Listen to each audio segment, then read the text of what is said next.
Hey everyone, and welcome to another video. So today's video is going to be about a few different microphone sets that I've actually got. So this includes both wireless microphones as well as shotgun microphones as well. So today's sort of set, if you like, of microphones that we're going to be testing is, firstly, as reference, we've got the Røde Wireless Go 2. So this right now I'm actually testing with the microphone actually clipped on. Usually I would use a lavalier mic, and the lavalier mic of choice that I use is the Røde lav mic. I think this is the Røde lav mic Go. And this works alongside any of the sort of, well, you can use it with anything, but obviously it's designed and made by Røde. For this particular video, what I'm going to be doing is, because with all of the other microphones, I don't really necessarily want to be hooking up the lav mic to each one individually, because then the video would just take forever. What I'm going to do is I'm going to use the wireless one, and then I'll repeat that same thing with all the other ones. So we do also have the ZGCine Real. So this is a budget microphone, so I wouldn't expect this to get close to the sort of quality levels of the Røde Wireless Go, but we'll see how it does. What we also have is the Comica set. So Comica products I really like, just for how much value for money you actually get.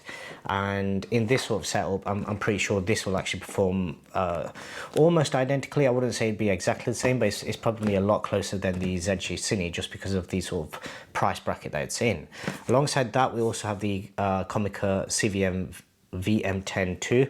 So this is a passive, so it doesn't require any power, shotgun microphone that you can actually connect directly on top of your camera, or even connect up to your smartphone setup as well. Alongside that, we also have the Trax Shot. So this is the more premium Comica microphone, and this one would actually, it is powered, but it is rechargeable, so you don't need to put in any physical batteries. You just charge it up, and then you have quite a few different sort of setups that you can use, as you can see there, with the two microphone arms that you actually have on it. And finally, what we have is the Comica V30 Pro. So this is another shotgun microphone. Now this one does take batteries, and I believe this one just has two sort of settings, and then it has a low pass filter, just to cut out any external noise and things like that. All of these come with a dead cat, the Comica ones, but I won't actually be using any of the dead cats in this video, simply because the Comica dead cats are a bit of a pain, and they do shed a lot of fibers, so I don't want to be dealing with that mess today. So this right now, all of this intro section I've recorded using the Røde Wireless Go 2. The Røde Wireless Go 2 is my go-to. That's my sort of stable microphone that I use. It's reliable, battery lasts forever when you're making these kind of videos, because generally I'm only shooting for maybe up to 20-30 minutes at most, including all of the extra bits that I do. It comes with two units, so as you can see there, I do have another transmitter. So I have the dual transmitter and single receiver kit, and what I normally do is keep it in this RL Soco case, and in this I can basically fit everything in. So this was basically my reference point. After this, what I'm going to do is I'm going to do one video with no microphones attached, and just use the internal audio, just to give you an idea of how good or how bad each individual system is. So now we'll switch over to the internal recording. Okay, so this is now switched over to the internal recording. At the moment I have the gain almost cranked fully up, just to get the levels to a similar sort of mark as where my Røde Wireless Go 2 kit was actually showing on screen. So this may be slightly higher. I'm expecting this to have a lot more ambient noise, and this will probably give you a better understanding of just how bad the audio in this particular room is. Most of my videos, generally I tend to try and get the audio as clean as possible, and the Røde Wireless Go 2 kit actually does a really good job in terms of cutting out a lot of the ambient noise. But yeah, these next few videos should actually give you an idea of just how bad it actually is, and give you an indication of just how good the Røde system is. So this, once again, is the internal microphones on my Sony A7Siii. Obviously, once again, I'm not expecting wonders from any internal microphone kit, but this, at the moment, I'm sat at the same distance, so roughly around an arm's length, maybe about a meter away from the camera. This is a 24mm f1.4 lens. So yeah, that's the sort of distance I'm going to be sat at for all of these videos. So I'm expecting the wireless systems to work, any of the wireless systems that clip on, the Comica and the ZGCine, to perform slightly better. I wouldn't actually expect the shotgun mics to actually perform as good as any of the either the Røde, the Comica microphone, or the ZGCine microphone either.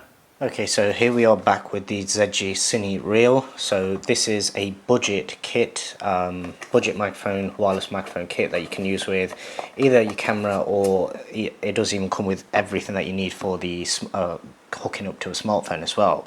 I do have individual videos on every single one of these bits of kit, so if you want to see those, I will link them in the description below, or with a card in the top right.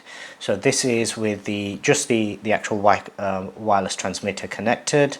As I said, all of these kits do come with, some of them come with individual sort of lavalier mics as well, but seeing as we are indoors, I don't think we need to actually hook up any of those. Now with this particular one, I do have it angled away, similar to how I actually had the Rode Wireless Go. Currently I have the gain on the actual unit set to about 11 decibels. Depending on which way you actually orientate the microphones on this particular one, I have noticed on screen that it is a lot more sensitive to those sort of small changes. So the omnidirectional microphone seems to be a bit more directional on this particular case.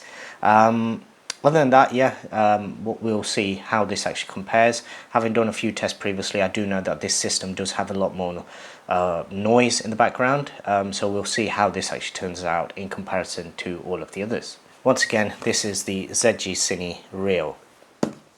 Okay, so here we are back with the Comica Boom XU2 kit. So this is a 2 transmitter and single receiver microphone kit. This, as you can see, the unit is actually considerably bigger than any of the other ones that I've actually been testing. So be it the Rode, be it the ZGCine, and also some previous ones that I've actually tested with both the Saramonic Blink as well as the Blink 500 Pro. I don't actually have either one of those to hand to actually be able to test as part of this comparison at the moment. I have previously also had the Rode Wireless Go, the original, and that pretty much performed almost identically to the Rode Wireless Go 2, apart from the 2 having a lot more additional features.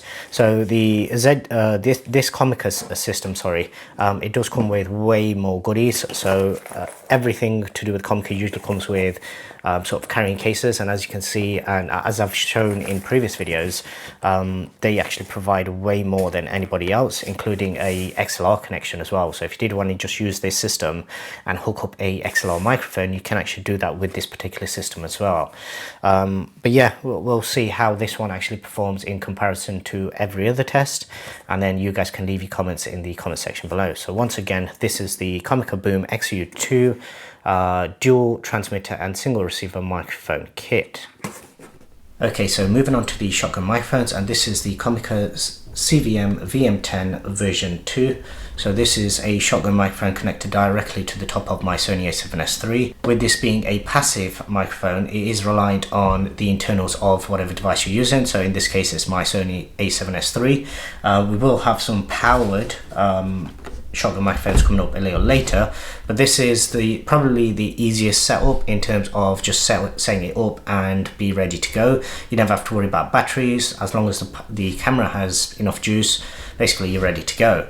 I do like the compact size of this one, and having tested it just around the house with just home videos, things like that, I do know that it does work relatively well, but I also know that, having tested it a few times in this room, that it will probably capture a lot more of the ambient noise in this room. Even though it is a shotgun microphone, it's still going to capture, as you can see from the sort of picture down there, it's still going to capture a certain amount of ambient noise as well. With the microphone being further away as well, you probably won't be able to get as crisp and clear audio as you would with any of the wireless microphone sets. So once again, this is the Comica CVM VM10 version 2.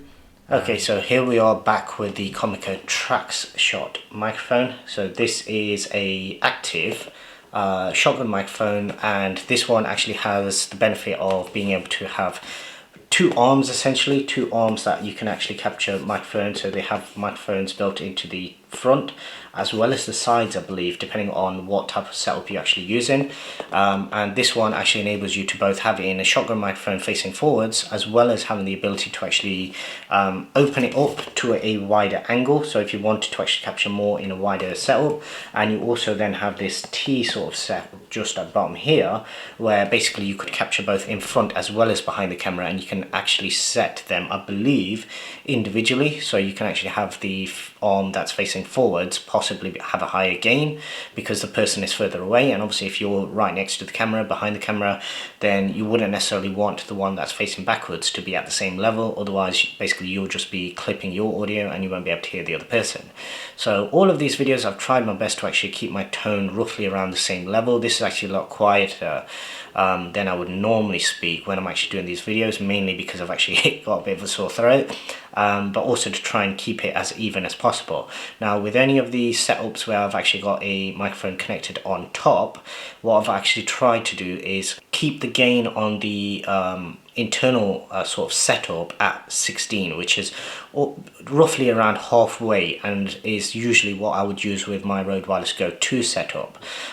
With the internal microphones, when I did that test, I did set that as high as possible, and I just matched it to roughly the gain sort of level, the output level where I was getting with all the other microphones. But yeah, this should give us a good indication. I believe right now I've actually got the track shot set as high as possible.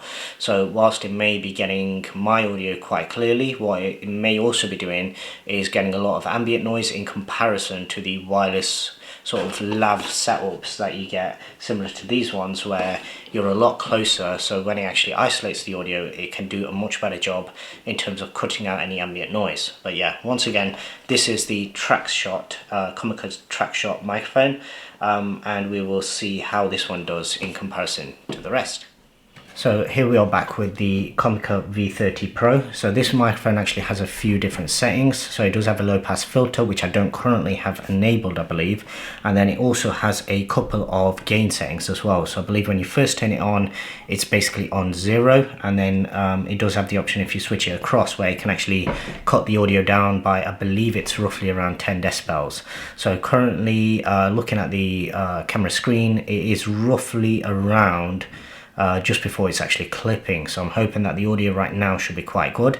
At the moment it may well be getting a lot of ambient noise, so what I will do now is I'll just switch it over onto low pass filter and we'll see how that one actually does. Okay, so here we are back with the low pass filter enabled. So this will probably get rid of a lot of the bass. It may well do some wonders for the ambient noise in this room. At the moment it's actually not too noisy. The NAS drive isn't actually churning away like it usually is, but there's always a little bit of ambient noise in this room, as well as a slight echo as well. So we'll see what difference that made. Now what I'm going to do is I'm going to turn the low pass filter back off, and I'm going to change the gain setting on the actual microphone so you can see the difference between the two settings. Okay, so here we are back with the sort of gain setting changed on the back of the microphone. So I don't currently have the low pass filter enabled. All I've done is set the gain setting to the far switch, if you like, which I believe is dropping it down by roughly around 10 decibels. Well, that's what the boost says on there anyway, so we'll see what sort of difference this makes. I do actually have a few more microphones and microphone kits buried away somewhere, but I just couldn't actually remember where I've put everything. So with this I just wanted to get some of the Comica ones mainly, because we have 4 different Comica systems here.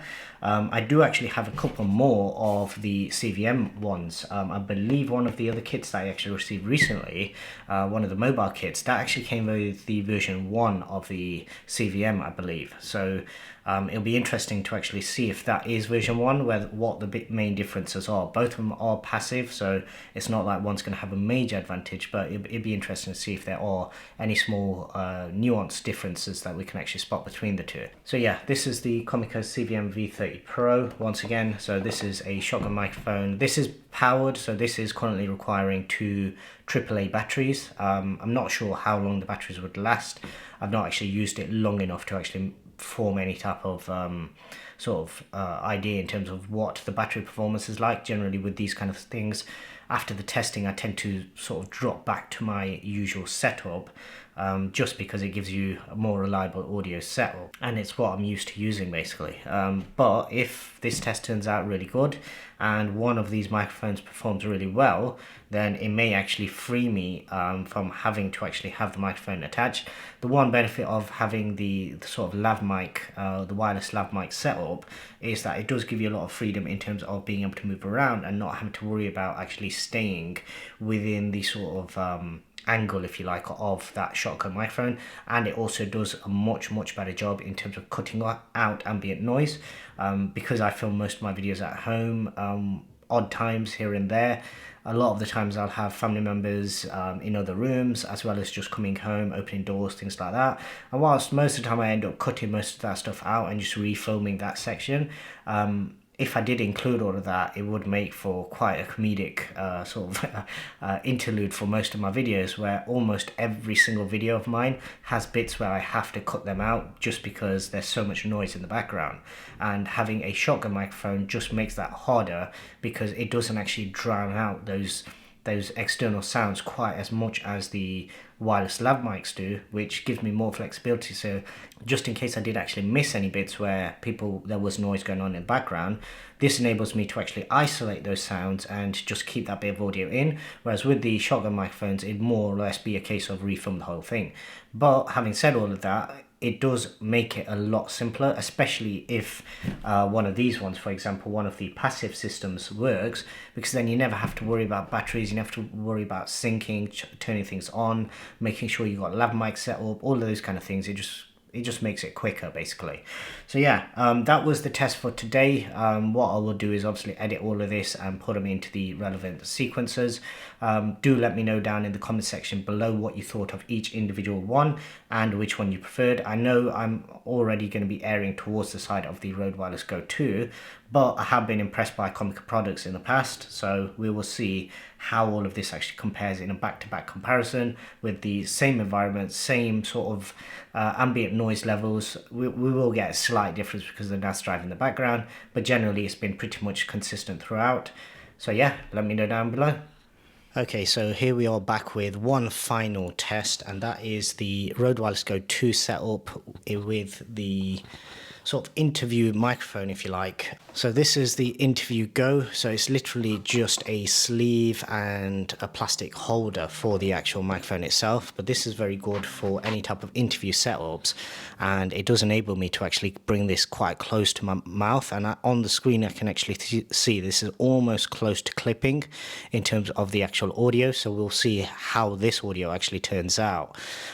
It's very rare that in my current setup and sort of videos that I film that I'll actually need this, but I did actually purchase this simply because it was so cheap. I think this was only something like between 10 or 20 pounds, and it's a very good tool to actually have in your arsenal if you are ever looking to actually expand out. For anybody out there that does actually do interview type videos, obviously this is going to give you an indication of what the audio is like.